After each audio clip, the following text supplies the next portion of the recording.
Gary Jubelin, round two. How are you, mate? Here we are again. Very good. Mate, it's good to be here. I'm excited to talk to you today because obviously the last time we sat down, I feel like it was chatting about your life story and your career thus far. And it's been exciting for me the last year to watch, new series come into your podcast, I Catch Killers. Yep. And a couple of the series have caught my eyes. Yeah. Specifically what you're doing at the moment around breaking badness and going into maximum security prisons. And, a question I've often pondered, and I'd love to hear your thoughts on this, is evil a case of nature or nurture? Yeah, it's a question that everyone wants to find out. Breaking it down, going into the prisons and mixing with the type of people I'm mixing now that I'm out of the police. I mixed with bad guys when I was in the police, but that was locking them up, putting them away. Now I get to actually socialise, understand where they're coming from. Certainly, I think childhood plays a big part. Their life. You look at someone and you look at an extensive criminal history and you take steps back, and it's almost like, there's an indicator. There's an indicator. You can see that's the way it's going to go. It's taught me not to judge people on where their life is at now if you haven't seen what their life was before, because I think if you put you or I in that sort of environment, who knows how we would turn out. Nature or nurture. In that second book I did, Badness, James Fallon, a neuroscientist from the US, I reached out to him because I that question's quite often asked of me and I haven't got a succinct answer. But he was quite interesting. He did a study, did PET scans on some notorious serial killers, like psychopaths in the US. He needed to have a benchmark, so he also did PET scans with other people that weren't psychopaths or weren't acknowledged as psychopaths. Something really interesting came out in his studies that he did a PET scan on himself, and he had the same characteristics of a lot of the notorious psychopaths that he was doing the PET scans on their brain. Now, I won't embarrass myself and try and talk the complexities of the human brain, but there was a certain portion of the brain that his brain was similar to that of a psychopath. That got him to thinking, well, I don't think I'm a psychopath, as in he's not a psychopath, and certainly the way he's lived his life would dictate that.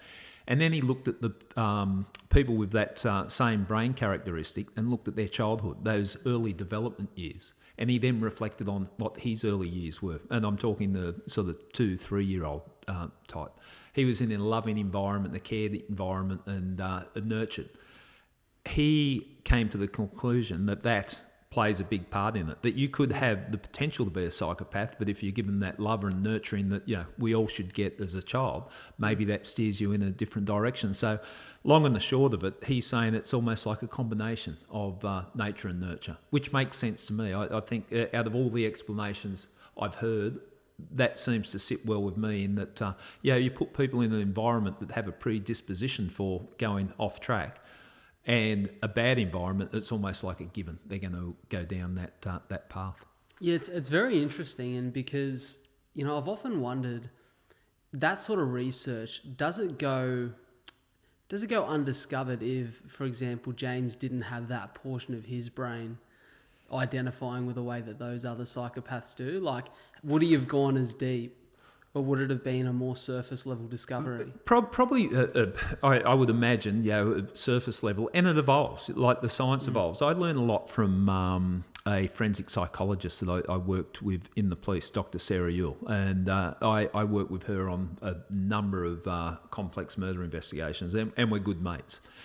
And I would often say to her, I'd make the comment, and she'd always pull me up. I'd go, this bloke, he's bad, or this woman's bad, look what they've done. And Sarah would be at pains to point out to me, just because they've done a bad act doesn't necessarily make them a bad person.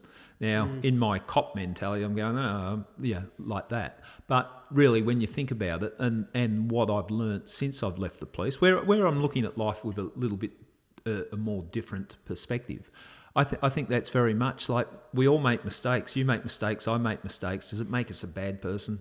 each time. Like we might be inherently good, but for whatever reason we've made a mistake. So I think if we look at it that way, it's probably a kinder, more appropriate way to look at where people go bad. Well, it's interesting because it takes us into, I guess, the conversation around prison and jails here in Australia. And one of the things I've often wondered is, you know, you look at the stats around reoffenders that come out of prison and you go, okay, so we're not doing a great job of rehabilitating people while we're in there. Yeah. But the thing that never really, I guess, occurred to me in my thinking around this, because I'm outside of that space. Yeah. I don't operate in that space or hear about that space often. But I remember speaking to Bruce Bryan, wrongfully convicted from New York. He was in Sing Sing Correctional Facility for 30 years. Bruce was wrongfully convicted of murder. And he's out now doing a lot in legal reform. And I hear about Bruce's time in prison. And there was Bruce, you know, he identifies he wasn't the cleanest of characters before he went in. You know, he was selling some drugs on the street and hustling. But Bruce come out of prison a better man because he had someone who found him very early on in the process and mentored him. And, you know, Jeff Morgan speaks about a similar thing, a character who made a difference in his life. But for majority of those men or women who walk into a prison and they now become a product of the environment they're in, you know, Bruce made this clear distinction between you can be a product of your environment or make your environment a product of you.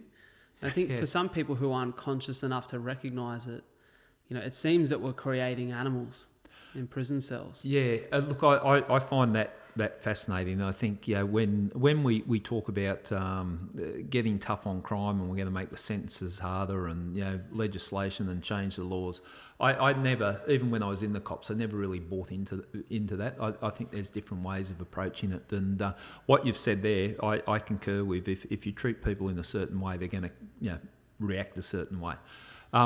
I changed my view on prisons to a degree because when I was in the cops, I didn't really think about what happens when I'd catch someone. You have the investigation. If you're fortunate enough to catch the person, go before the court, get the conviction, then you move on to the next case. And you don't really think, well, why did this person do this thing and what's happening to them when they're in prison? You're working on your next investigation.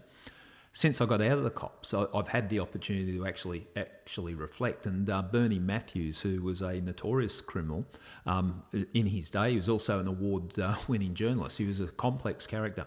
He escaped from Long Bay Prison, was an armed robber, and also the longest-serving prisoner in Katingal, which was the first supermax prison in the country. So we became friends after I left the cops. He just got out of prison, and it was quite an interesting dynamics. We're sort of looking at each other going, what the hell are we doing here, talking to each other? But we became good friends. And he sadly passed away, and we spent a lot of time, I visited him in hospital and that, and there was a lot that he wanted to get off his chest and talk about. One of the things that he said to me that, you know, when I did time in Goulburn, now Goulburn was a notorious prison. Goulburn was for the intractables, people that couldn't work within the system, they'd send them to Goulburn. And there was a royal commission about it. It was the Goulburn reception was basically the prisoners got bashed when they got there and put in their place right from the start. He said, you treat us like animals, we come out and we're going to be animals. And that was his message there. And he said he came out so angry at one stage that when he was moved to another prison, he tried to kill a corrective services officer by biting through his neck. And he said that was the anger that I held. Fast forward years down the track, he can reflect on it. And the sense that I got of Bernie, he wasn't a bad person, but that's what drove him to that. And the people that were in Goulburn turned out to be some of the state's most notorious criminals, or the country's most notorious criminals. So how people get treated in jail, I think, makes a difference. I was very fortunate, to be invited to go into a maximum security prison for that series you referenced. It was called Breaking Badness. Looking at Macquarie Correctional Centre, how they're treating prisoners a little bit differently in maximum security prisons. So they gave me full access to the prison, which was interesting in itself, because you can imagine how I'm walking in. It's not like, oh, high fives and, oh, good to see you. There was a bit of toing and froing when I started working around, or I wasn't working around the prison, I just had open access to go anywhere I wanted in the prison. And obviously the prisoners didn't like me to start with, and there was a little bit of abuse and toing and froing. But I explained what I was in there for, and we sort of brokered a peace deal that I'm in here to see this new system, this way they're running prisons, which is different to the traditional prison, and what difference it makes. And I said to them, you guys are the prisoners. If you say this is working, no one's going to listen because you don't have a voice. But I'm trying to give you a platform here so people can understand. And as an ex-cop, people might look at me as not as a do-gooder. So spent about 3 weeks in the prison. And basically the prison there, Macquarie Correctional Centre, they reward prisoners when they first come there. So it's not sort of, you come there, you behave, and then we'll give you access to this, and we'll give you a TV in your cell. They get all that right from the start. But if they misbehave or don't abide by the rules, those privileges are taken away. They also had prisoners in a maximum security prison, which I thought this was a recipe for disaster. I think they had dormitories with 25 prisoners in there, like all living there together. To my way of thinking, my naive way of thinking, that would have been, it would be fights, assaults, everything going on there. But they have rules in there. Any violence, you're out. They create an environment where it's almost like a community. If they have conflict that's not settled with a shiv like it would be in a traditional jail, they sit down and mediate and discuss things. To me, that surely prepares them better for life on the outside, because what we've got to remember as members of the public, it's all very well to say they should be breaking rocks and eating bread and water because they've been punished, but those people are going to be let out. Do you want those people let out, or do you want people that have been given an opportunity to learn the skills that you need through negotiation instead of violence to succeed out in the real world? It's a fantastic point you make, because we don't often think about that time in which they're going to be let out, right? Yeah. And I think it was the first episode of that series. Yeah. One of the prisoners mentioned that, if you can't abide by the rules and get along in here, you're probably going to struggle on the outside. Yes. Yeah. And I think that creating environments for people to succeed is a really healthy way to learn. I agree. And what I saw there, if one thing, and I heard the word respect bandied about a lot between the corrective services officers and the inmates, and they treated each other with respect. And like normally there's that big divide between the blue and the green. Green being the prisoners, the blue being corrective services officers, and either side would be angry at their fellow. Their group if they were seen socialising with the other. But what I saw in this prison, there was still respect, there was control, and the security was there. It wasn't sort of open gate policy. Like there were rules that had to abide by. But I saw that the corrective services officers were treating the inmates with respect, and that respect was coming back to the corrective services officers. I thought that was. I honestly thought it was a good thing. I was worried. Is this going to come across as, okay, you've gone too left wing, you become soft, what are you doing? I also in that series reached out to Ken Marslew, whose son was tragically murdered in an armed robbery. He was working in a Pizza Hut, 18 years old, and shot in the back of the head with a shotgun. So if anyone's got a right to be angry at the world, it was Ken Marslew. And he was angry, and he formed a group called Enough is Enough and wanted tougher legislation, mandatory sentencing, and everything that comes with tragic crime like that. I rang Ken up, and we've become friends since I've left the police, and had a chat with him. And I said, Ken, I want to get your view on it. I'm putting my view on this podcast. I'm putting the prisoner's view and what I'm seeing in corrective services, and we're championing this. But I need to give victims groups a voice. And he made this point, and I said I'm going to steal his points because I think he's done a lot of work in the prison. He's an amazing man. He said, Gary, it's not a case of getting tough on crime, because that's what I was about when my son was murdered. I was angry. I hated the world. I wanted vengeance. It's about getting smart on crime. Now, if you get smart on crime, reduce, as you mentioned, the reoffending, the recidivism, that reduces victims. Isn't that better for everyone? Like I see everyone wins. Like if you reduce crime, you reduce victims. So it's not being soft and not supporting victims. It's in fact supporting victims because you're trying to reduce crime. So it's complex. It changes a lot of thinking, but countries over in Scandinavia have been doing this for a long time. And the prisons are more like a community, and people are going in and then they're coming out and they can integrate into society a lot better. Very simplistic view on things, but there is and what I've learnt since leaving the police, speaking to guys and girls that have done a lot of time in prison, how hard it is to get back into society when you're released from prison. The prison doors are open. See you. Okay, be good now, and we'll probably see you in a couple of months. We want to break that cycle. Those countries in Scandinavia who are applying this approach, what are their crime rates like? Look, I haven't got the statistics readily, but when I was involved in the podcast, there's benefits. Like the recidivism is down, so people are going into jail and not coming back to jail. So everything is sort of boded well. So I think we've got to try it. If something's not working, you're stupid if you continue doing the same thing. And so corrective services, full credit to them. And I'd also like to say that working with corrective services on this project, because I'd spend a lot of time in jails when I was a cop, but that was going in to interview people or whatever. Seeing there's so many people that are committed, and I think a shout out to corrective services. Some of the officers I met, the perception of corrective services officers are they walk around with keys hanging off their belt and they've got a baton sliding along the cells, because that's all we get from TV world. And watch Longest Yard. That type of thing. But there was some people that were really in there, and they were committed to making a difference to society, and it really impressed me. So it changed my view.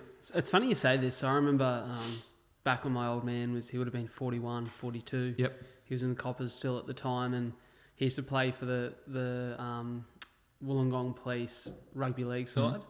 And it was a great time of my life. I'd go down and watch Dad play every Wednesday, and oldest bastard out there that always still had having a good crack. Good on him. He's got one good game left in him. Bloke, And I remember when they used to play the correctional services boys, they were big, tough lads. Yeah. Always big, tough lads.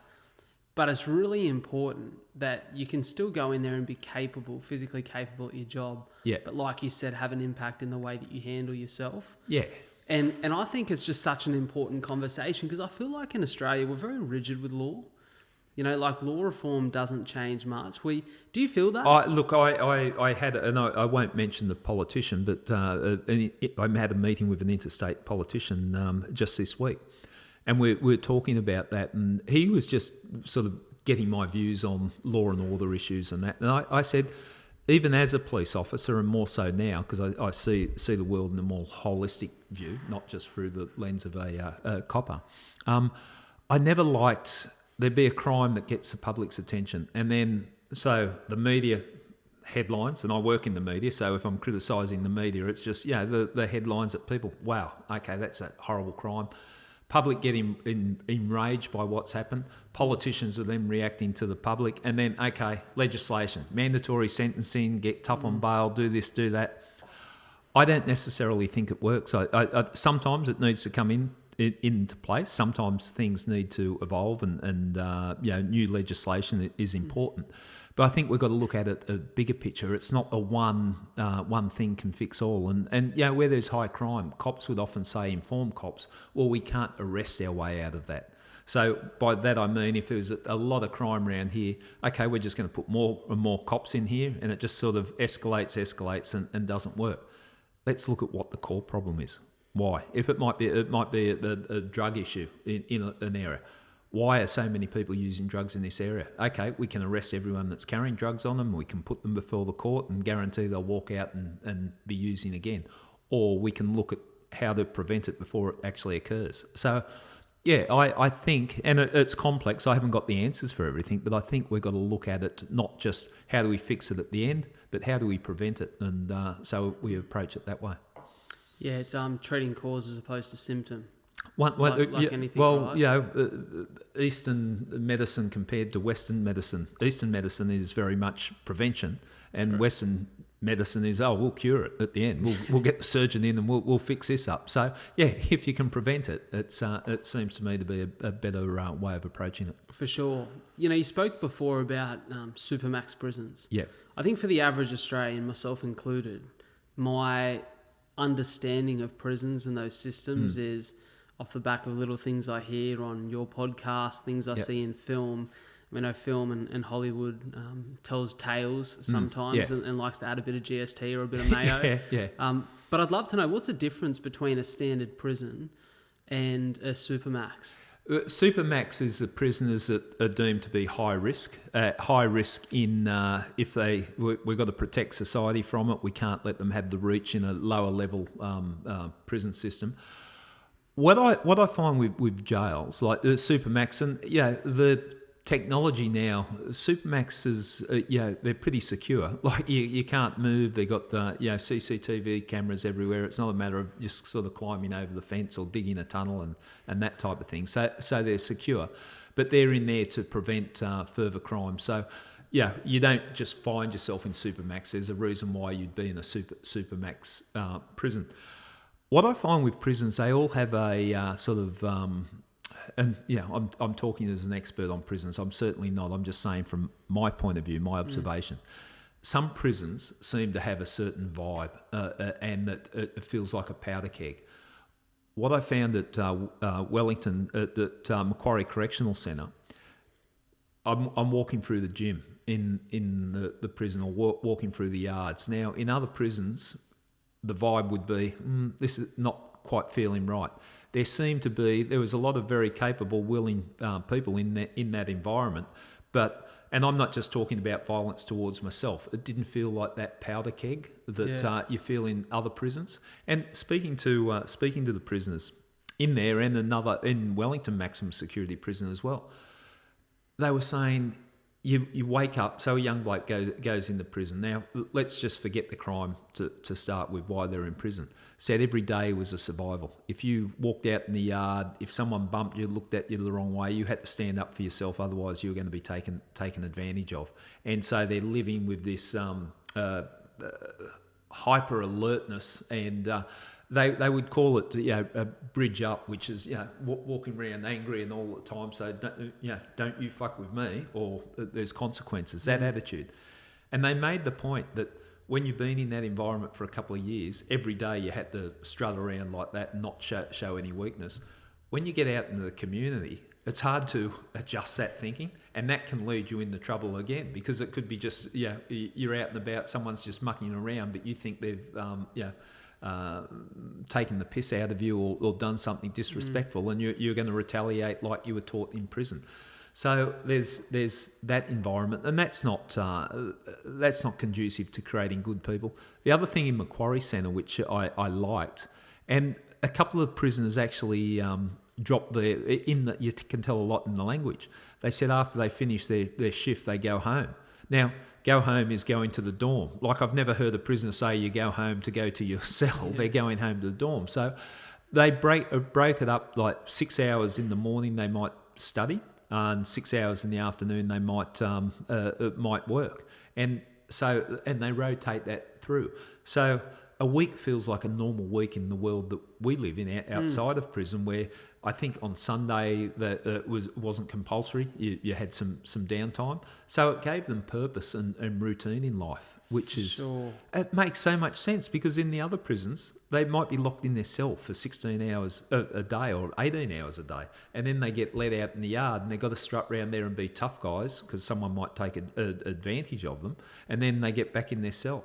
Imagine going from that environment, here, Brett, the gates are open now. Get out there and be a good citizen. It would be very, very hard. There's two things that come to mind for me when I hear you say that. The first one is, if you're locked in a cell all day to ruminate on the situation that you're in, I think that there'd only be a very select, small group of people who could come out of that with a positive mindset. And that's why I was absolutely astounded by the way that Bruce Bryan thinks. Yeah. The fact that you could spend 29 years in a cell and come out a better man, not bitter.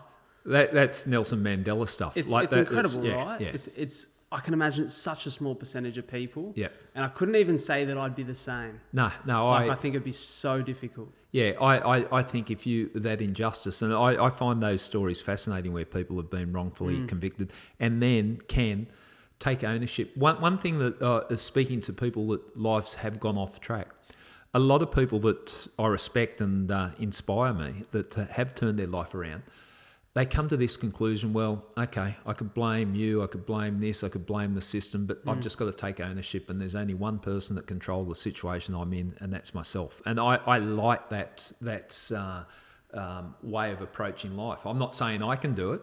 It's something that I aspire to. Like, we've all got the shits about something that's going on in life. You could stay angry and try and fight it, or just, okay, own it. Maybe I should have done this and this wouldn't have happened. And It's a hard one, isn't it? Because I often struggle between, it's like I said to you before we got on camera here, like I've noticed a rise in crime and a rise in the drug problem here in Wollongong, specifically in the last year or two. I feel like it's got particularly worse, and that could be a case of me being more aware of it. It could be a case of it actually is getting more difficult. And one of the things I often ebb and flow between a really empathetic state where I think about the situations that these people must come from, the fact that I've come from a loving childhood and a loving home and a lot of support with a lot of opportunity. I went to a good school, all these things were in my favour. And then some days I'm a little bit pissed off with it because I hate victimhood, and I walk around and go, fucking hell, like seriously. And I think it's finding the balance in between, isn't it? Most definitely. But I think we've still got the hangover, and this is just my theory, and throw it out or take it on board. But I think we've still got a hangover from the COVID times. Where the world was shut down, and I don't think we fully appreciate the impact that's had on so many people. Like, I consider myself a highly motivated person, but if you put me in an unmotivating situation, I can also be highly lazy, if that makes sense. And I think we've just, it seems to be, and it's not all negative, but just seems to be crazy times that no one really knows what they're striving to be or what they want to do. And with drugs, and I'm talking where drugs are getting to the point where your life's been destroyed. When I speak to people that have addictions, it's quite interesting that their life, they can get off the drugs, and then there's something that sets them back, and that just masks the pain. And how do you unravel that? Well, you've got to learn to accept the pain, deal with the pain, then you don't revert back to kind. But look, with drugs, there's talk of, I know in America, like with cannabis, that so many states have legalised cannabis, and they've softened the laws here across the country on different things. I think we just got to take an approach. Like, prohibition didn't work with alcohol in the 30s over in America, did it? That just created an environment. I'm not saying legalise all drugs by any means, but let's have a look at it and how we address it and fight it. But if we treat every person with a sickness, because I think it's a sickness, a drug addiction, as a criminal, I don't think we're doing justice to what potentially we could do. Have you heard of Gabor Mate? Or Gabor Mate? No. I don't know how to pronounce his surname. He's a psychologist.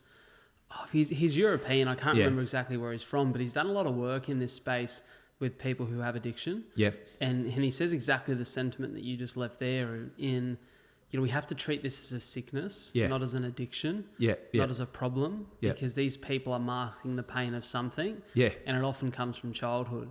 And he does some incredible work in that space, and I see that approach, and I think the European countries, and in parts of America plays sometimes in two polar extremes, right? Yeah. But it's like, where do we find the balance in between? Because you brought up COVID.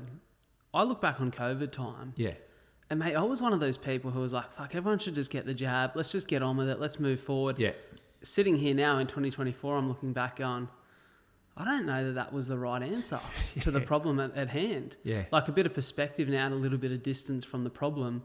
I was probably a little bit of a sheep, And I understand we were put in a predicament where it was kind of everyone get on with it and move forward, or you're going to be punished. And that makes it hard for people. But I think what it does is I feel a little bit more distrust now for the power at hand, because I feel like we're misled. What I saw, and again, for what it's worth, this is just my opinion. I think power corrupts, and what I saw during COVID was power was corrupting a lot of people to have the power to just, no, you're all going to be locked in your houses. We don't care who you are. You're locked in your houses. That type of stuff. I think the so-called cure was worse than the problem. Now, I'm not informed in any way sitting here saying it. This is just my observation. But I don't think we should diminish the impact that had on so many people. And I look at small businesses, people that were running businesses and that, the impact that had. I can't even comprehend that. my employment wasn't impacted on because of what I was doing. But if I'd worked so hard for a business and built a business up, and then it was taken away because some politician has just decided, okay, this is what we're going to do. And what was the decision based on? Will this make me popular in the next election? I just thought we lacked leadership. And I think leadership in times of trouble like that is so important. And I didn't see a lot of it there. And I think you're right. I think we can't attract people to policing now.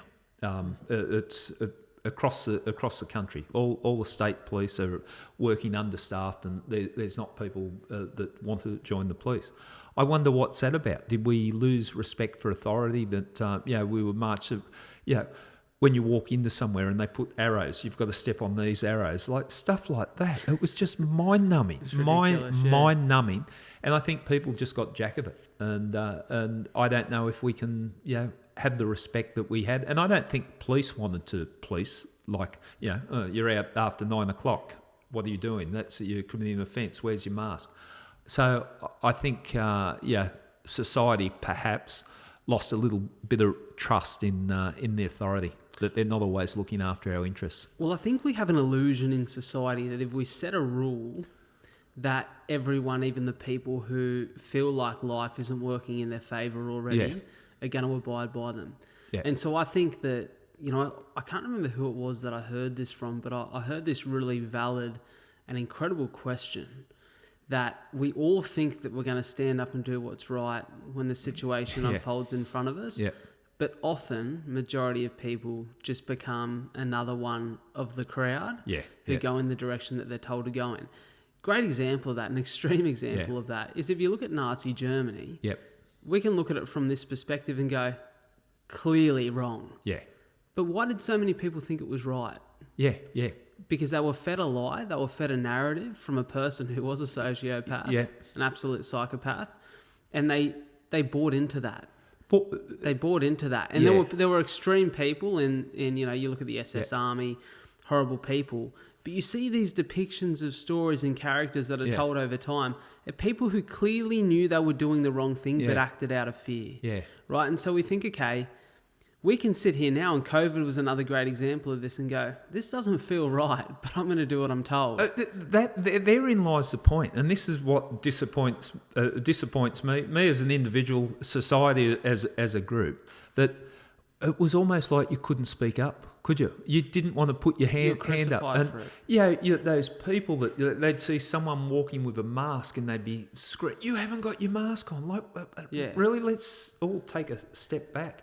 I see people still driving around with masks in their cars on their own now. If someone can explain what that's about, unless they're going to go do an armed robbery, I don't know. But these are people that have enjoyed it, and I don't know about you, but to me, there was something that you started to find, the longer you wore the mask, some sort of security in the mask. You're anonymous when you're walking around in public. And I think that was, some people like that feeling. Like I'm a fairly confident person, but there was that little bit of security that you had with the mask on. You don't know whether I'm smiling or snarling at you, or you don't even know who I am, that type of thing. So, I struggled with when you walk past someone in the street awkwardly and give them the closed mouth smile and nod.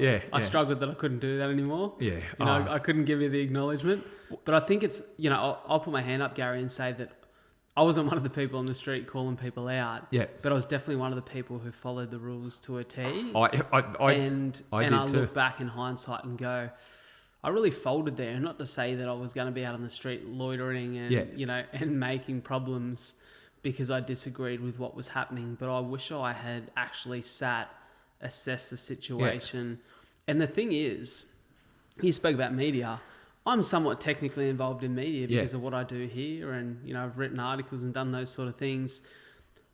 But I think that when you lock people in a space and you feed them the same information every day, and like, you think about how crazy this is. One of my mates said this to me the other day. Every day we were told how many people are dying. We're given a tally on the TV to tell us how serious this situation it was. And I think the reason that I'm diving into COVID a little bit here is because I feel like it correlates with exactly what we're talking about. When you tell people that they can't, like if we're not going to be pioneers and I mean as a country, if we're not, as a very privileged country that has a lot of opportunity and a lot of incredible opportunities to offer people who are going through difficulty and tough times, and has a great system that people can lean on when they're going through tough times, if we're not going to be pioneers in how we solve some of these bigger issues, if we're just going to be sheep that wait 20 years, 50 years to follow someone else who gets it right, well, we're going to have 20 to 50 years of problems ahead of us. Well, we were surprisingly compliant on that point. We follow, and we're not sort of going, no, let's try something a little bit different. We're going to approach this differently. You talk about the death numbers, like it was like, are we watching football here? What's this? And if I heard one more commentary, and this is utmost respect for people that passed away, but there's been 4 COVID deaths, a 97-year-old from I mean, let's keep it in perspective. This we're born, we die, it happens. But the way that they just inflated, I won't say inflated the figures, but the way the figures were represented, it was like it was dead set the plague. If you came into contact with that, your skin was going to be eaten. They were putting that sort of fear, that narrative into it. So, I think the world, we're all a little bit, all over the place at the moment. Society seems a little bit, it's changed dramatically, and that's all I can put it down to. The other point, I had just come into the media world at the time of COVID, so I'm looking at it from an outsider's point of view, not the police point of view, but looking at in the media, like, I know there's people have different views on journalists and the role that they play. I've met some incredible people, and I've met some people that I don't think are up there. Same as the police. It's like any area that you work in. But these incredible people that are so brave to have opinions on controversial issues. I see some people that write an article, and I think that's exactly what I want to say, but there is no way I'd be brave enough to write that article. But with COVID, it was people were too scared, because you're hung out as a non-believer, and people just weren't prepared to pay the price to push against it. And I think systems break down when there's not these inquiring minds with people going, but can we consider this, an alternate way of dealing with it. COVID was a health issue. I didn't see anyone promoting a healthy lifestyle. Forgotten about. And to me, so we've got a health issue, but no one's promoting, let's try and live a healthier life, get out and train, do this, build up your immune system. None of that. No, it was just all restrictions, 2 people per house, or whatever the stupid rules were. And they brought in that 9 o'clock curfew, which was, why? Like, why a 9 o'clock curfew? I suspect it's the police have just said, let's bring in a 9 o'clock curfew, then we can just lock anyone up that's out after 9 o'clock. Like, where's the science behind making sure people stay in their house after 9 p.m? What if someone could explain to me the logic there? Keeps the werewolves off the street. Well, if you come out after 9 p.m, the werewolf, things like that. But it was a crazy time. But I'm interested to hear your thoughts on this. So, we're speaking of curfews. One thing that stood out to me in the media, maybe 2 or so months ago now, is the curfew that was put on.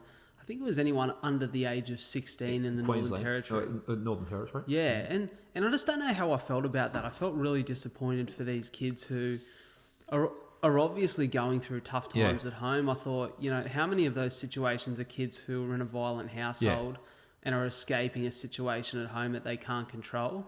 Yeah. Look, I haven't got intimate knowledge on what was going on, but I was observing what was going on and the high crime rate and all that. Something had to be done. I think we're naive if we say, well, we'll just let it go. Like if a town has been ransacked or trashed at night time or whatever, police have a role to do. We've got to enforce the law.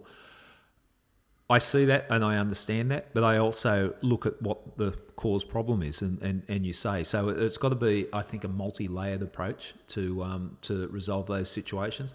And look, I understand it, but I'm just saying I don't think it's a way when people go, well, we're going to take control of the streets again, and that sort of escalates the issue.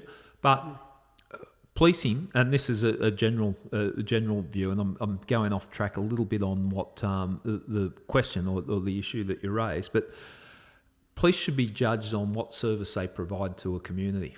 So what does the community expect? The community expects that we can walk the street without being bashed or robbed, our home is safe, and little things like that, the roads are safe, all the things. That's what policing should be judged on. So if a situation in a community where it's not working, well, police have got to make adjustments on the way they're approaching it. I'm a big believer in community engagement with policing. I think there's if there's a disconnect between police and the community, and let's raise not the specific community, but Indigenous communities and policing. I think the more that we can break down the barriers and get people understanding where they're coming from, and so there's an understanding. I think that's a real important step in the right direction. One of my favourite things about online at the moment, Gary, because I think online and social media there is a clear negative, but there's also a clear positive for me. And one of the positive things is maybe one of my favourite pages on social media right now. It's called Hope Core Daily. Right. And it's just these videos of just hopeful, positive things. And I think more than ever, we need that. Yeah. We need this feed of positivity that gives people reasons to have hope in the way that society is moving. And one of the things I love is when I see videos of police officers in a cul-de-sac with a bunch of kids shooting hoops for 10 minutes. Yeah. It breaks down these barriers, like you said, between power. Yeah. And it brings people down onto a level playing field. And I often think that, how can we provide opportunities for, and I know there are some paths in this now, but how can we provide opportunities for Indigenous people to be involved in the police force? Well, I think there was a classic example of a system that worked at Redfern during the times when Redfern was a dangerous place. There was a high crime rate, and it was issues in Redfern. Some of the areas of Redfern when I was in policing were virtually no-goes for police. And then a project happened, Clean Slate Without Prejudice, and Shane Phillips, who I've had on my podcast and I'm good friends with, started getting police and the Indigenous community training boxing each morning at the Police Boys Club, and it broke down the barriers. So, and hearing it from Shane, it's classic. He's there with the kids that are going off track and doing all sorts of things, and then they've got the cops coming in that they got nicknames for the cops because of the way they act on the streets, and then they bring them in and they start training together. And it's not about bashing each other in boxing; it's just putting in and working together. That had outstanding results in that the kids that were just recidivist offenders started to respect the police. The police started to know the kids, so when they're seeing them on the street, hey, Johnny, what are you doing here? How about you go home to your mum? That type of thing, breaking down barriers there. That works. I'm talking Indigenous communities, but that could work in other communities too. If it's a Middle Eastern community, Asian community, wherever, where policing is, that's the majority of the people, we've got to break down those barriers. And I think that's so important. This is what I enjoy about podcasting, learn something from different people that you have on. Jaron Badgent, Aboriginal lady that grew up in Redfern during the violent times or the troubled times, grew up on the block. She ended up joining the police. So she has a unique perspective of policing and life in Indigenous community and the barrier to that situation.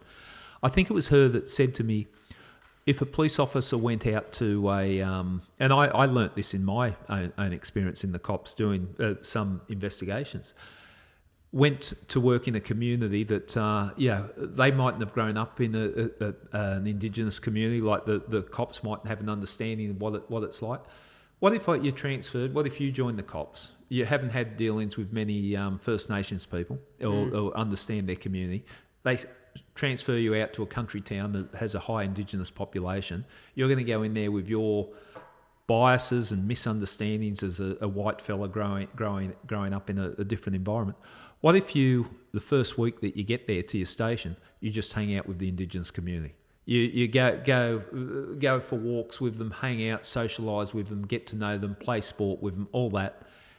and then you actually put the uniform on and then start policing. I thought, what a great idea, and it wouldn't cost that much. We're talking, a week or two just to, get people to start communicating.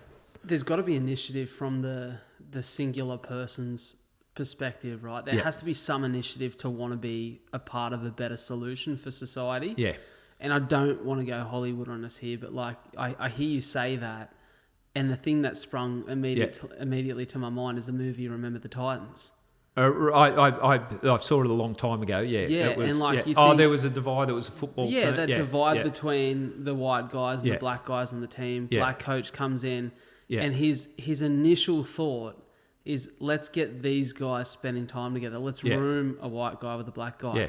Let's create a brotherhood and a bond between them. Let's see them stick up for each other. Let's put them in situations where one guy can stick his neck out for the other guy to be his mate. And I just think, I look around, and I'm always very aware when I'm out and about. Like I'm a bit of a people watcher. Yeah. And I look around these days and I see a lack of humanity in society, where I see people, I see it online, I see it in day-to-day life. I see people at cafes who don't say hello or don't thank the person who puts their coffee down in front of them. They don't look them in the eye like they're a human. Yeah. They're just a waiter or a waitress at that point in time. I see people online who have brilliant understanding or knowledge in a certain topic, but instead of just sharing their knowledge and giving information to people online in the thing that they're interested in, be it fitness, be it politics, whatever it is, the play is they find something they disagree with and attack that person instead of contributing to a conversation.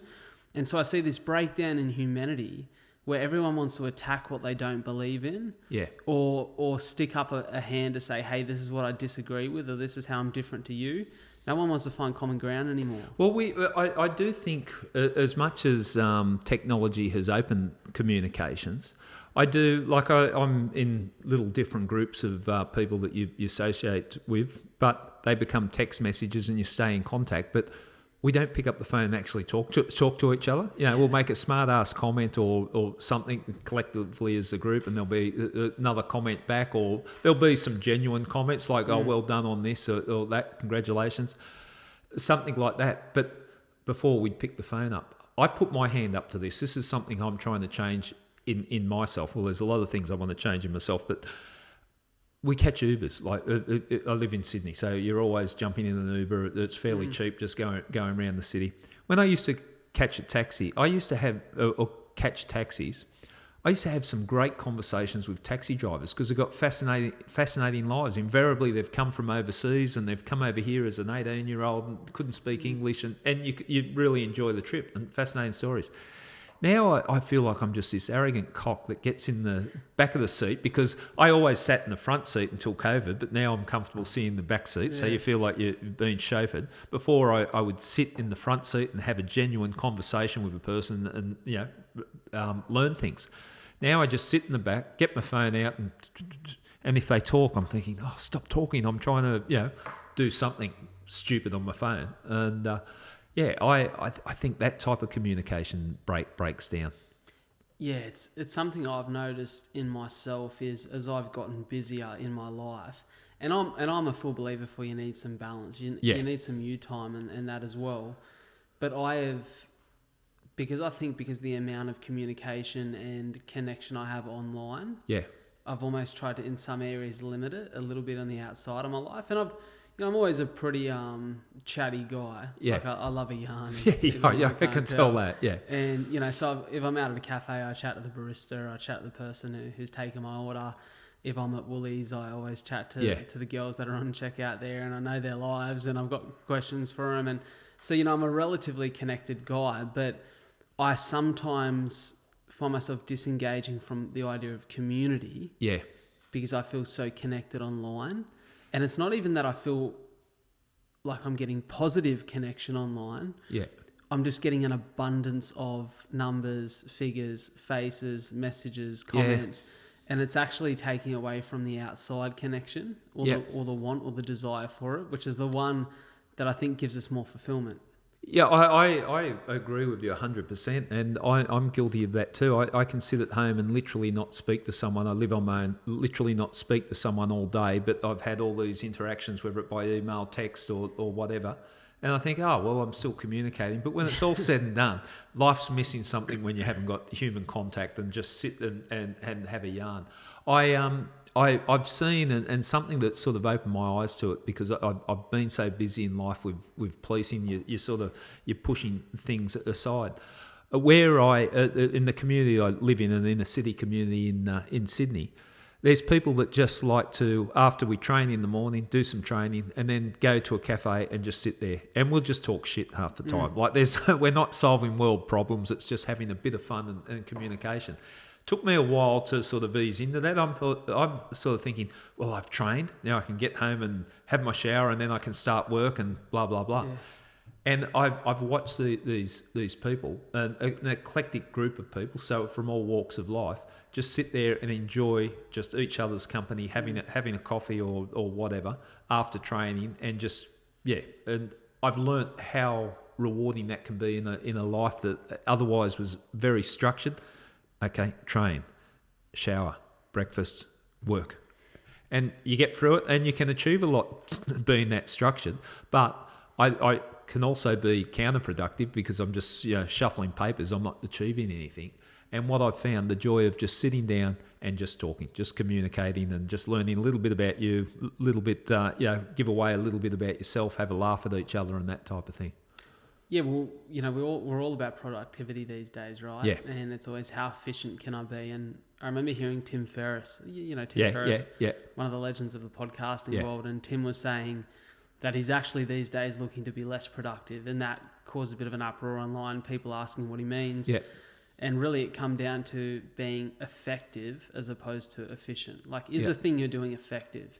And I would argue that in my own life, I'm sort of going down that path right now, where I feel like I'm so high stress, high alert, productive every day because I've got 7 days of work to do. And I'm like, but when I get that little bit of downtime, or when I'm at work, if I'm going to be there for 8 hours, am I really spending that 8 hours being effective? Or can I go for a 10-minute walk down the street in the middle of the day, get some sun, and actually chat to the person who's making my coffee, or bump into someone on the street and have a yarn? And how much better is my life going to be for all of those little interactions and moments where I get to actually engage in being a human? I think you answer your own question. It will be better. For sure. You know it will be better. When I'm, I haven't got time to talk, and I think, well, I really did have time to talk. I just, in my own mind, I'm thinking, well, I haven't got time to talk. So I think we've all got to have that connection. I'm trying to, like with the podcast, I think I've done over 400 podcasts now. So and each podcast I do, like I try to do the next one a little bit better, and I learn something, and not dissimilar to when I was in policing. I learned something every day, and I always try to improve. But what I'm becoming more comfortable with, I have a structure for my podcast. There's things I want to talk about, but on reflection, some of the best podcasts have been where I might have 10 pages of notes and I haven't even referred to the notes. I've just started having a conversation, and you're actually listening, you're communicating, and taking the time to exchange, communicate and actually listen to each other. And I think that's so much more rewarding than, because I've worked in all sorts of media areas, whether it's TV and or radio interviews, or you go on the morning show, or you're writing articles. But you can find out so much more when you're just sitting down opposite someone and having a chat. And actually, I've had to learn to listen, because before I'd listen in interviews when I'm interviewing suspects or that, but there was things that I had to get to.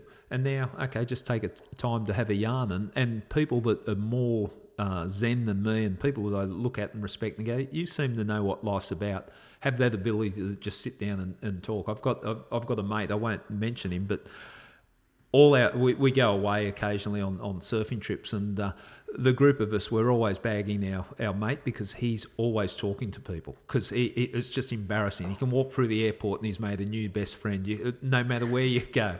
But he's so chill, and like we're laughing at him, going, "Oh, who's Mick talking to?" Oh, giving his name away anyway, Mick, you know who you are. We go, "Who's Mick talking to?" But he makes so many friends. Like we travel around the world and he's got friends all over the world because he just sits down and talks to people. Yeah, and that's great. sometimes we're embarrassed. We're going, oh, Mick, leave this person alone. But the person is actually enjoying the conversation For with sure. him. Yeah, For so sure. yeah, I would like to be a little bit more that way. I think that's a good way to live life. Yeah, I agree. I agree. You know, we spoke about it briefly on the first episode we did together, like your life outside of the work you did every day, but Yep. your life as a police officer. I wonder now, in contrast for you, you know, you look back, Gary, on that time and Yep. you look at the life that you live now. What are the clear improvements you see in your enjoyment and fulfillment of life every day? And what are some of the things that you maybe miss? Okay, yeah, fair question. I think I'm a more rounded person in that I was a very driven person in policing. I'm still driven now. Like I work hard. If that's my goal, I work hard. But I'm more reflective now. I look at, okay, my police career, I'm proud of it. Is there things I could have done differently? Possibly. I could have approached things a little bit differently. Do I have any regrets what I did? No. So I have a more open view of life and I'm not as critical. And I think in policing you can become critical in that you're going after bad guys. So that's bad, very black and white thinking. And I wasn't a black and white type of cop. Like I would think outside the square, but I was still black and white thinking compared to what I am now. I've met some people that I would never be given the opportunity to meet when I was in the police because I didn't have time or the association wouldn't be appropriate. But I really like people that live life a little bit differently, a little bit sort of edgy. Well, some of them are crazy, but interesting people. I've got so many interesting people I've met since I've been out of the police. I definitely think I'm more relaxed, and people might say, "Well, you don't look that relaxed now." But in policing, I was very intense. But that was a face that was a face I had to put on when I was doing my job. What I miss about policing is, and most people say they miss the people. I'm going to flip that, and it's not saying I didn't have very good friends in policing, but the way my career ended, I'm not going to say I miss the people because there was people that I thought were friends that haven't stood up. Having said that, there's so many others that were stood up for me the way a friend should. So I'm not missing the people. What I'm missing is the purpose you had in life as a homicide detective.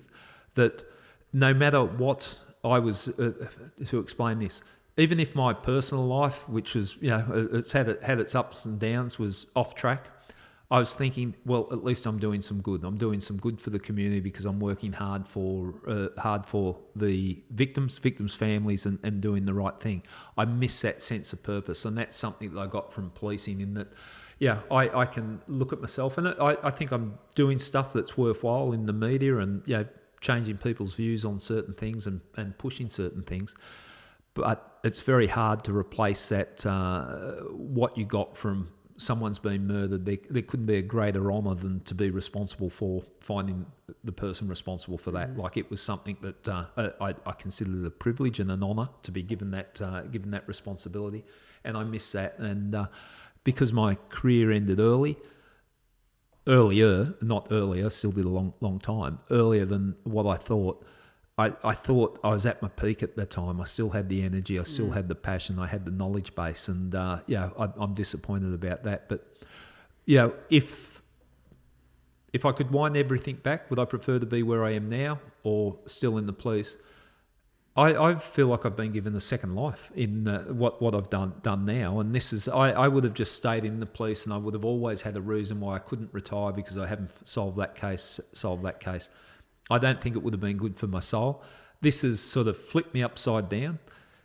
Went through some bad times and some resentment and anger, but I think I'm a better person now, and certainly my life is in a better position than it would be if I was still in the police. So does that mean I can let all the bitterness and anger go on the police?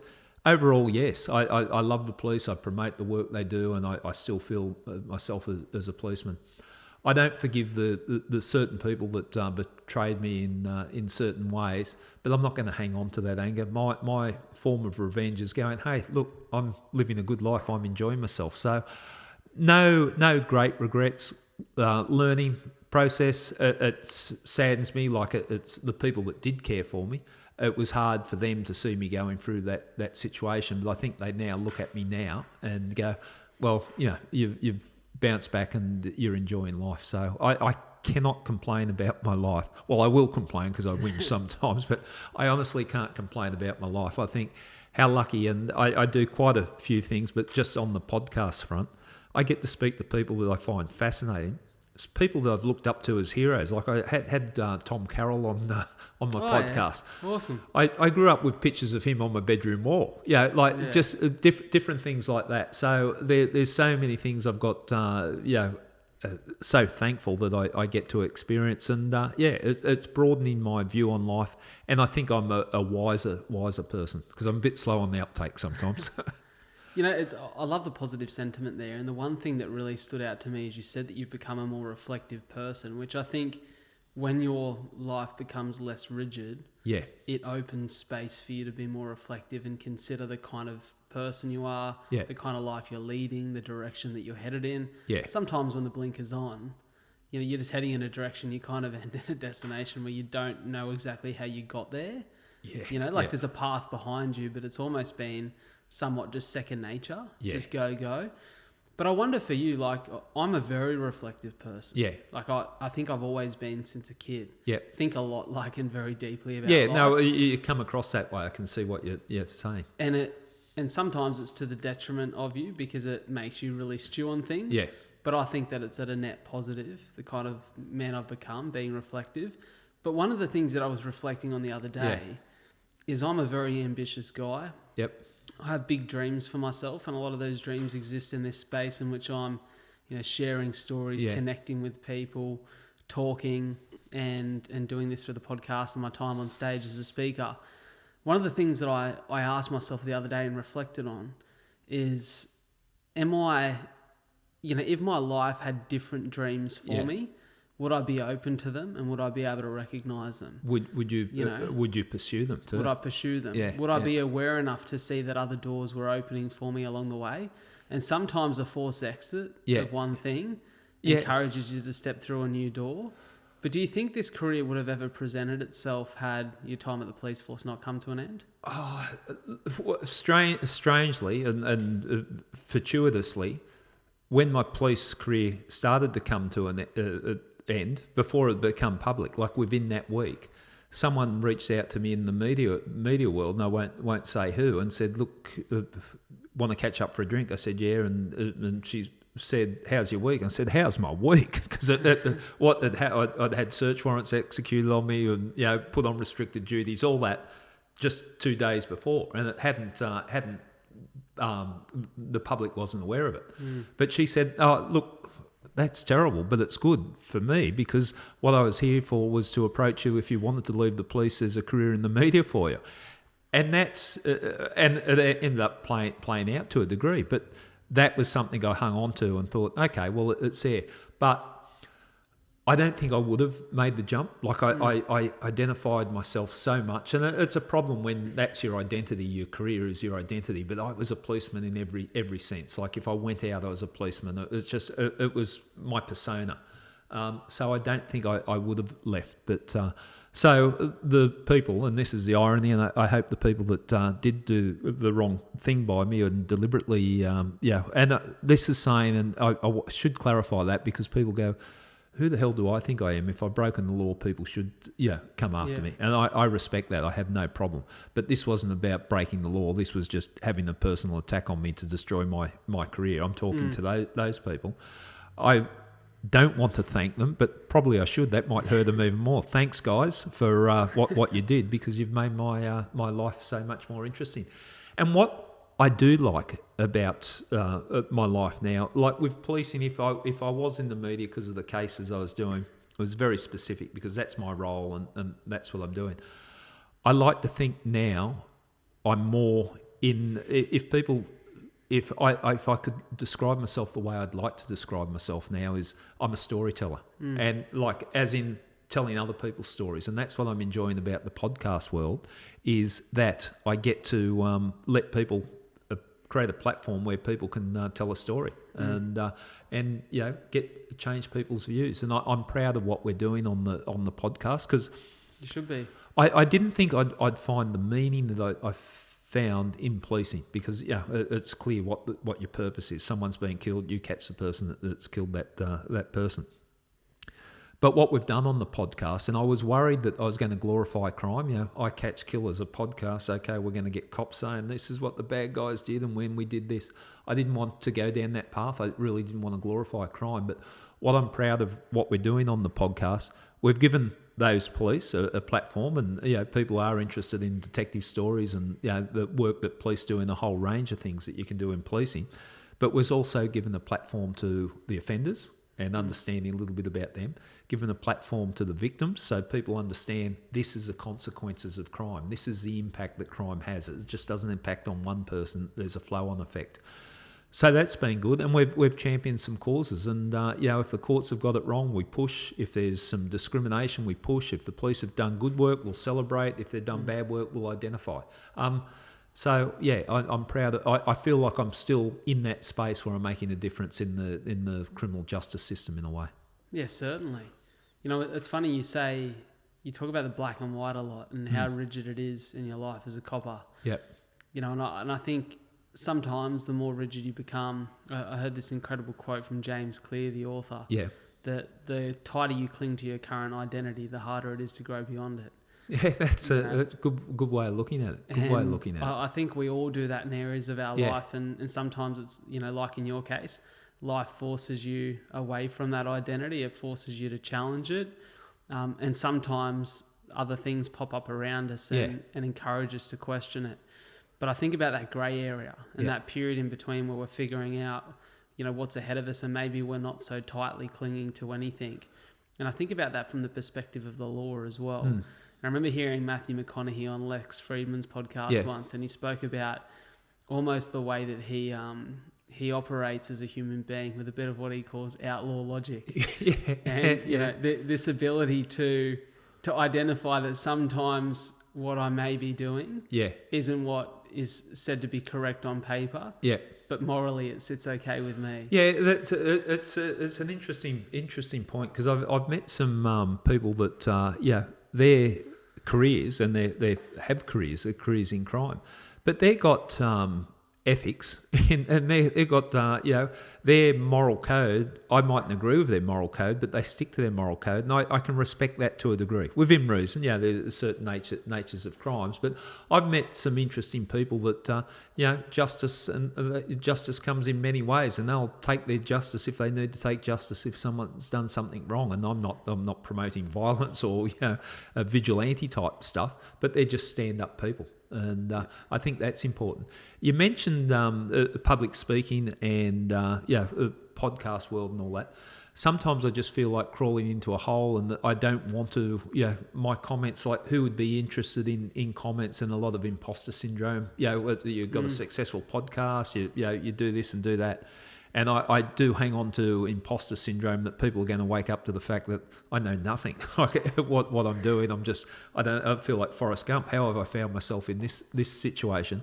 But I think that's good to hold on to that, because I think if you get success, and that could be in the policing or any career, sometimes it can impact on your humility, and you can, so I think we all need to, not get carried away with our success, and understand that, it's just through circumstances you've got there. And I also think, and you talk about talking in public, and, I'm getting to the point where I'm comfortable talking in public, because I've done it a lot. So it's an area that doesn't, scare me. I still get nervous before I speak in public. But such an honour that people want to hear you talk, and I never ever forget that if I've been asked to talk, and it might be a charity function, it might be a small group, it might be a big group, it's an honour to be able to talk. So if ever I'm thinking, why do I have to do this, I check myself and go, hey, wake up to yourself. It's a privilege that people want to hear what you've got to say, and I hang on to that dearly too.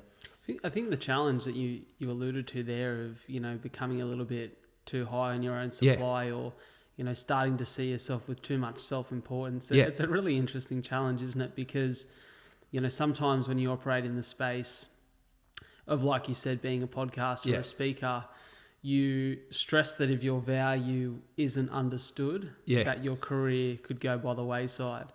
And, one of the things that I found interesting is when I started my marathon event in 2020, one of the things that I remember saying in a very early media interview about it was someone said, what's your hopes for this event moving forward? Yeah. And I said, well, I'd like to finish the marathon and raise a bunch of money this year because I think it'd be great for my own confidence, but also for the confidence of people with CF who could see that and see a shining light maybe when they're going through a challenging time.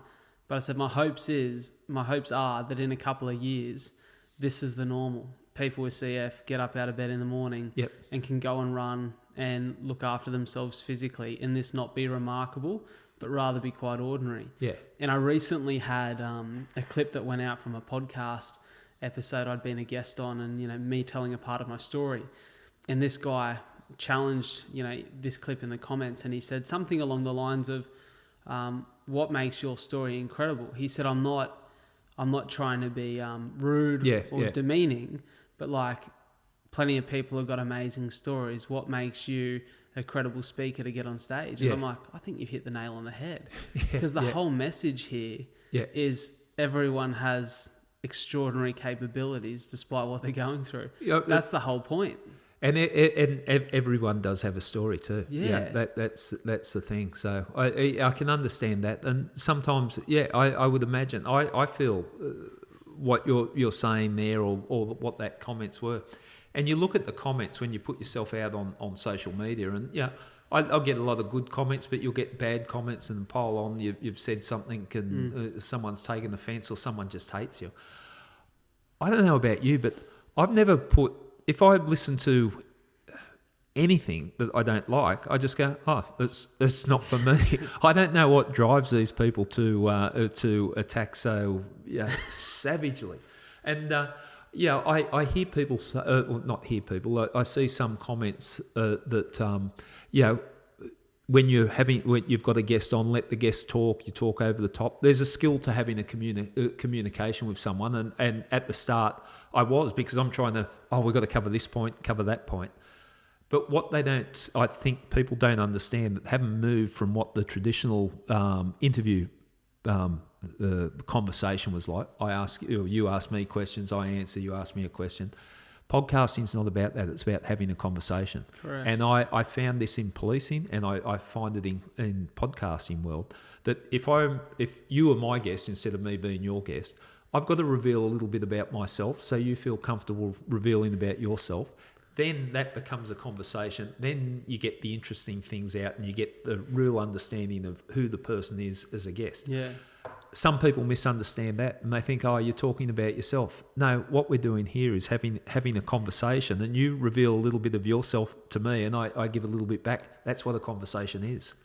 For sure. You've hit the nail on the head, and it's, one of the most incredible pieces of advice I ever got about the podcast come from my better half, Soph, who you met this morning. Remember, it was last year, and I was going through a time where financially I couldn't figure it out, and we're going through some real stress financially, and I'm lucky that I have a partner who really supports me in everything I do and believes in me often more than I believe in myself. Yeah. And I remember I was sitting down and having a lot of meetings back and forth with a couple of the crew at Spotify who were really helpful. Yep. And it was all about, how can I grow this show to make it the thing that provides me with my living. Yeah. The thing, I love this. I'm so passionate about it, Gary, and I enjoy and have such an enthusiasm the mornings I wake up and I know that I've got a podcast day ahead of me. Yep. I thought what a privilege it would be to do this full time. And I was sitting down, I was having these meetings with creative directors at Spotify and in these positions, and I remember saying, what have I got to do to grow the show? And they gave me a few answers to those questions I asked, and a lot of those answers were shorter episodes, more clickbaity material, essentially stuff that's going to draw people in, and a bunch of this stuff that for me, I sort of sat there after and I said to Soph, kind of not the answers I wanted to the question, because, I feel like that's not what I love about the show. Yeah. And Soph gave me the best advice ever. She said, why are you trying to build a show that's successful in the thing you didn't want in the first place? She goes, you don't have to do anything. It's your show. Do what you want to do. Yeah. And it was incredible advice. And it's not to say that these people were wrong. Yeah. They were absolutely correct if you want fast success and you want to quickly shoot up the rankings. Yeah. But I think what makes an incredible show, and what for me when I sit down and listen to a guy like Joe Rogan is so appealing, is you can see the human side of this guy. He talks about what he's interested in. He talks for as long as he'd like to talk to that guest. He gets people on that he's genuinely curious about. And so when you sit there and you look at the skills of that man and the reason that he's built such a long-term successful platform, it's because he's being him and no one else. That's you've got to be true to yourself, and that was I said that with police interviews, that I'd see people come in and try to copy the way I interview or someone else, and you've got to be true to yourself in the way that you host a podcast.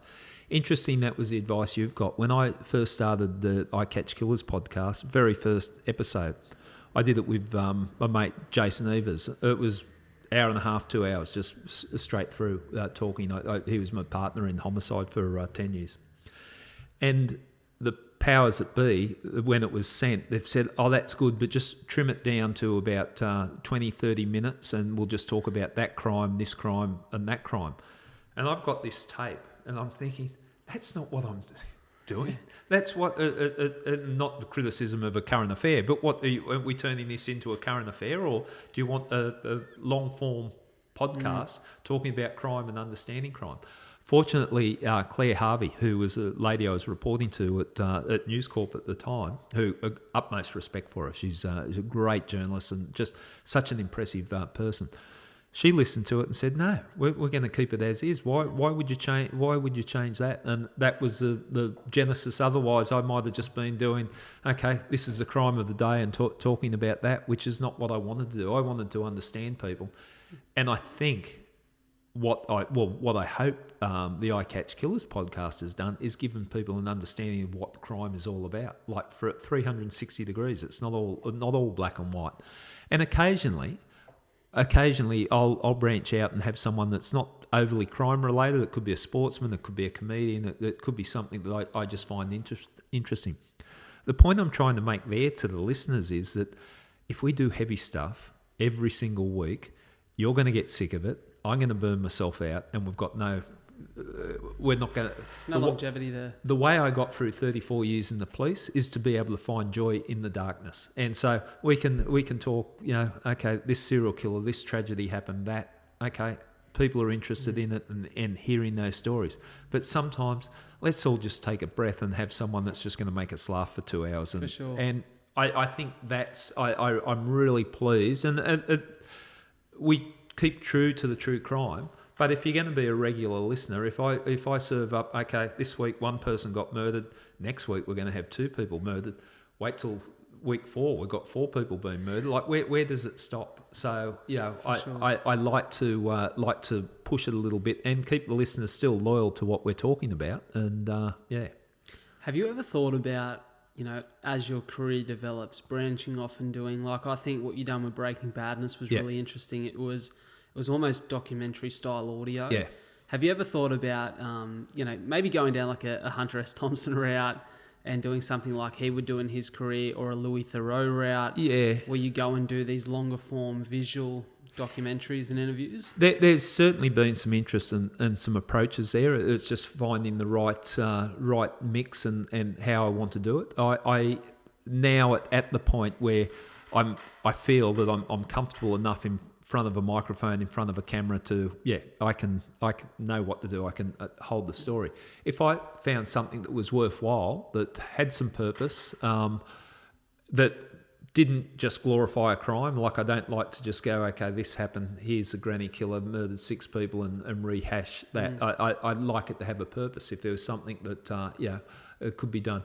Like what Hedley Thomas did with Teacher's Pet. That was a really popular series. That was popular, but that was in the podcast space. But that was a purpose. Like he was bringing attention to an injustice, and as a result, justice came.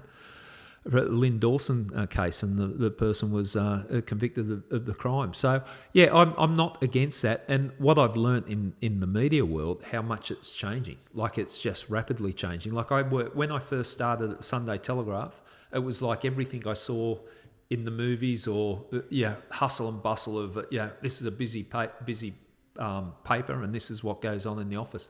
But that's changed. Like, I don't know about you, but how often do you buy a paper now? It's all online. You're reading it online. For sure. So the world's changing, and we started off podcasting. Now they want some video content and some social media content and all that. So you got to evolve with the what the interest is. But my advice, not that I'm in any position to be giving any advice, but for what it's worth, I have got where I've got in the media world doing what I believe in doing. Like if they had me out the front doing a show that I didn't believe in, I wouldn't be able to hide it at all. My passion comes across because I believe in what I'm doing and I'm enjoying what I'm doing. And there was a couple of approaches on different sort of concepts for shows, and I just respectfully and thank them for the interest, but respectfully knocked it back because it just wasn't what I saw myself doing. I didn't want to sort of compromise who I am or my integrity. So it's a real challenge, isn't it, though, that? Because I don't know how you feel about this, Gary, but often in life when you're paving your own path and your success is dependent on you rocking up and still performing week to week, there's almost a scarcity sometimes that comes with that as well. Where is the next paycheck coming from? Where's the next opportunity coming from? I remember speaking, 2 years ago now, to the hip hop artist Be Wise, Aussie guy, and talking about the fact that he's taken an independent route. And I said, when things are challenging and record companies are saying, we'd like to sign you, how hard is it to stay true to the route that you believe is right for you when things aren't exactly paving out in a successful way in your own career? And it's such a challenge to stay strong to your integrity. Look, and I'm fortunate in that when I say fortunate, I've got contracts, which is no secret on what I'm doing. But I honestly believe I don't. The rewards that have come my way, whether it's in policing by the positions I get or the cases I get to lead, and that is from just doing what you do and doing it as best you can. And I think it's easy for me to say when I'm employed by News Corp, but I just do what I'm doing and try to do it the best I can. So each podcast, I'm trying to make it a little bit better, and then quite often success or reward comes from the quality of the work that you do. I think if you're just chasing for the financial reward, you're going to compromise yourself in some way. I don't chase that. It comes if the quality of the work I do is worthwhile, and then it comes. So that's how I've tried to approach it. And it's easy for me to say because people find themselves in different financial situations. I'm not rich by any means, but I'm comfortable in where I'm at. If you had to chase the finances, but in the long run, do you want to compromise and sell out to get the dollars? Because when you look back, I look back at my body of work, both in the police and what I've done in the media, and I'm proud of it. I might have had more dollar signs in my bank account if I did stuff that just sort of sold out and that, but then you got to live with it, haven't you? 100%. And I feel really proud of the body of work I've done on this podcast. I think you'll be episode 237 when this comes out, and I'm really proud of that.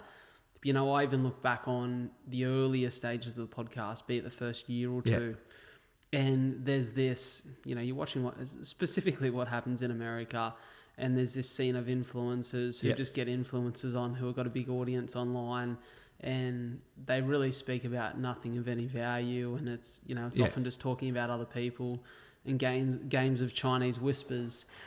And I remember having one or two people on, I won't name them, over the course of the podcast, who I thought would be great for views, and ending up not releasing the episode or deleting it after like a week or two, because I felt like this guilt in my consciousness that it's not true to me. Like I've compromised my character.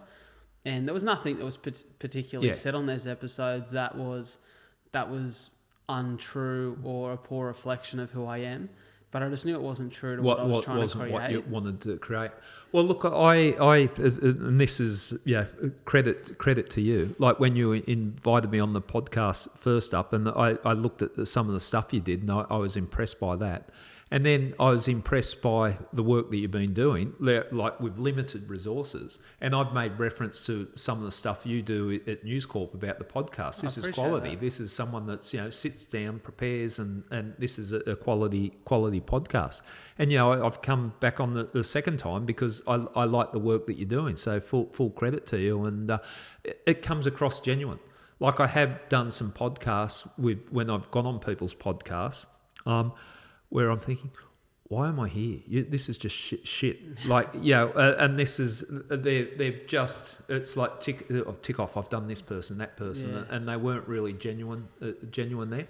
And I've just got to preface that because other people will be going, what podcast? You probably haven't heard the podcast I'm referring to. Some of the other podcasts I've gone on, I've gladly gone on the podcast. And that's something else that I had to make a conscious decision when I first started podcasting because there wasn't that many podcasts around at that time. It just got ahead of the curve. So people would come on the podcast and then say, "Oh, how do you do this?" and want to do their own podcast. And I'm thinking, well, am I being naive helping these people along? Because invariably we're going to be competing against each other for listeners because there's the same type of podcast. But I adopted the attitude right from the start. No, I'll help them. I'll show this is what I do. This is what I've learnt, and I'll help out in any way. I'll come on your podcast if it helps, that type of thing. And you know what? By that just generosity from my perspective, the rewards have been tenfold. Like I cannot say how many times people that I've helped in just such a small way have helped back 10 times more in different ways. And I think this is, it's such a great sentiment you say there, Gary, because I've had the same feeling towards, I've made friends with a lot of people like yourself who are in this space and have great podcasts. And this is where it comes back to, if you're truly being yourself, no one can follow suit. That's right. They're going to do their own thing. And people pick up where, we see it because there are so many podcasts these days where people are just following suit of what someone else successful has done and they're trying to create a carbon copy of it. Well, the sad thing for them is going to be at some stage you're going to realise you're limited as to how far you can go because you're a carbon copy of the real deal. Yeah. And so it's like, just do your own thing and do it well and encourage people to take the opportunity to get into the space. Yeah. Because I think the stat is something like only 10% of podcasts make it past 13 episodes. Yeah. And of the 90% that do, only 10% of them make it past something like episode 25. Yeah. So, it's like most people, if it's not true to them, won't stick at it anyways. Yeah. And look, the advice I give to people with podcasts, like great concept, it might be an interesting topic for the time, but okay, how does that sustain itself? And we've had, like with Eye Catch Killers, we've tried a couple of things. I'll have multiple guests on, or I'll do an investigation, almost like a following an investigation. And we do some stuff that sometimes it's a little bit risky, and sometimes it comes off. But it keeps us fresh and always open to trying different things and putting the spotlight on different areas. For sure. Yeah. Mate, it's been such a pleasure to chat again. I really enjoy these conversations. Yeah. I think I said it to you last time that your world feels sometimes so left of centre to mine. Yeah. And, an area of my life, probably for good reason, I've not had to explore. But your content to me is really entertaining. I'm looking forward to finishing off the rest of your Breaking Badness series because actually the style is very different to what I typically listen to, but I found it quite interesting. And so, Matt, I just want to commend you on doing great work as always, and thank you for coming down again. Oh, well, thank you for inviting me on, and I always enjoy the chat. So we'll probably do it again sometime. Mate, 100%, and we'll make sure that your new series and everything you're doing is linked in the description. Beautiful. Cheers, mate. Thanks.